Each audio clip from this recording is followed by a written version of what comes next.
Bonjour Arnaud Bergerot, bienvenue. Vous êtes donc le directeur général de Goodwill Management, cabinet de conseil en performance économique responsable, c'est ça? Tout à fait. Bonjour Thomas, ravi d'être avec vous aujourd'hui.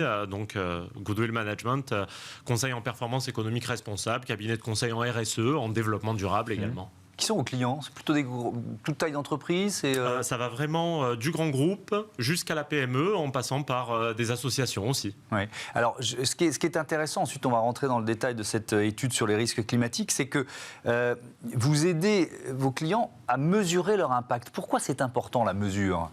La mesure, c'est important parce que c'est le point de départ finalement, c'est le point de départ de l'action. D'abord on mesure, on fait un constat et après on sait quelle stratégie adopter, quelles actions mettre en œuvre pour atteindre son objectif. Alors on regarde donc cette étude réalisée avec la Maïf et l'agence Lucie sur les risques climatiques qui pèsent sur les TPE et PME. Peut-être pour commencer, la leçon principale de cette étude, qu'est-ce que vous en retenez? La leçon principale. Alors, leçon principale, ce n'est pas un sujet qui est ignoré, numéro un. Ouais. Par contre, les PME ne sont pas prêtes aujourd'hui, elles travaillent plus sur le volet atténuation que le volet adaptation. Je peux y revenir juste après. Oui, on va expliquer ça, le volet atténuation et adaptation. Qu'est-ce que vous entendez par là? Atténuation, ça veut dire quoi? Atténuation du changement climatique, c'est comment finalement limiter les émissions de gaz à effet de serre. Donc, par exemple, vous voyez, faire son bilan carbone et mettre en place un plan d'action pour émettre moins de CO2 dans l'atmosphère et donc atténuer ce changement climatique. Ouais. Adaptation, c'est l'idée de se dire que ce changement climatique, de toute façon, a lieu et donc il faut s'adapter aux conséquences à venir. Est-ce que vous diriez qu'elles sont conscientes des risques? C'est ce que vous avez évoqué, oui. mais insuffisamment préparées. Alors, pourquoi elles ne sont pas suffisamment préparées? C'est une question de coût? C'est une question de complexité? Comment vous l'expliquez? Donc oui, dans les chiffres, c'est 80% qui sont conscientes des risques, mais 55% qui ne s'estiment pas prêtes. Oui, c'est ça. 82% pensent un jour être affectés, 54% pas prêtes à affronter les effets. C'est ça, et donc elles sont pas encore prêtes. Pourquoi? Numéro un, parce que c'est un sujet complexe, manque d'information. Manque de formation, pardon. Et numéro 2, parce que la donnée n'est pas facile à trouver. Manque donc du coup d'informations pour prendre de bonnes décisions. Ouais. Peut-être si on fait un exemple, si demain vous cherchez à savoir si par exemple votre entreprise ou votre maison est dans une zone inondable, c'est relativement facile.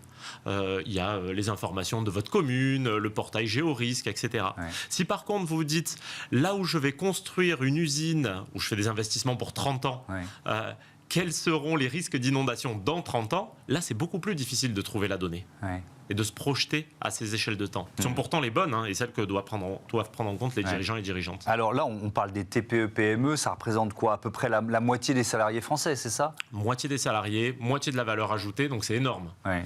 Si les PME ratent le virage de la transition écologique, ne sont pas prêtes aux conséquences du changement climatique, il y a la moitié de l'économie qui n'est pas prête au final. Donc c'est effectivement majeur. Alors si on rentre un peu dans le détail, on imagine, moi je suis chef d'entreprise, j'ai une TPE, effectivement je vais investir, m'installer dans une nouvelle ville, voilà. Comment je fais pour évaluer le risque?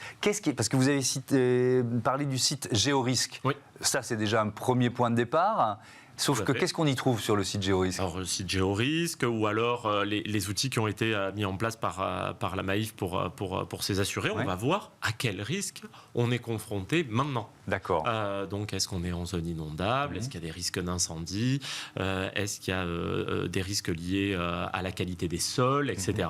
Ça, on peut trouver l'information. Mais alors, si on veut voir plus loin, effectivement, à 10 ou 20 ans, il y a des datas disponibles, potentiellement disponibles? Oui, il y a des datas disponibles, tout à fait. Il y a un gros travail qui est fait, par exemple, par Météo France. Et là, on va pouvoir trouver des données, mais ça devient tout de suite plus complexe, parce que l'avenir, il y a plusieurs scénarios. Et donc plusieurs niveaux de conséquences.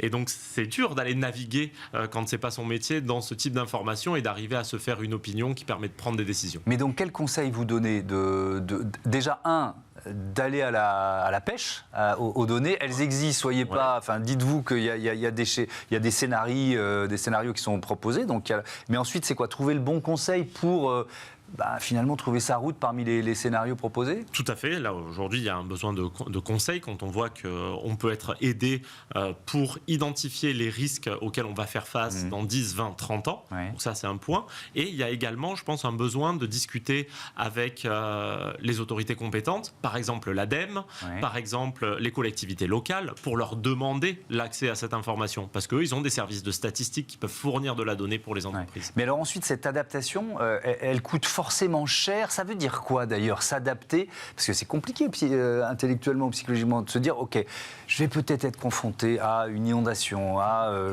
des incendies dans une forêt qui est proche de mon usine, etc. Ou alors les conséquences de la sécheresse, des canicules.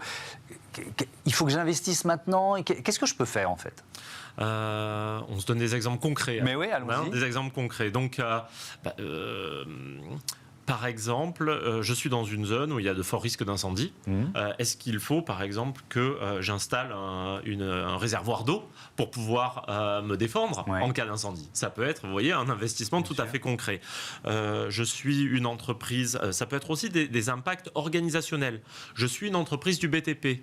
Je me prépare dans les années à venir à avoir des mois de juillet et août caniculaires où on ne peut pas bosser la journée. Qu'est-ce que je fais? Comment je m'organise? Est-ce que j'impose à mes salariés d'être en congé pendant cette période? Comme ça, j'ai pas de chantier. Est-ce que je travaille à des horaires décalés? Est-ce que j'investis? Il y a eu beaucoup ce sujet cet été par exemple dans des vestes réfrigérantes pour garder la température corporelle à un niveau raisonnable. Vous voyez, c'est des investissements concrets qu'on peut faire pour se préparer. Et en fait, le bon conseil peut-être à donner à celles et ceux qui nous regardent, c'est de commencer le plus tôt possible, c'est-à-dire de ne pas se retrouver à tout investir d'un seul coup, c'est ça? Oui, ça, vraiment, je pense que c'est aussi le message qu'on doit passer aux dirigeants et aux dirigeantes, c'est commencer maintenant.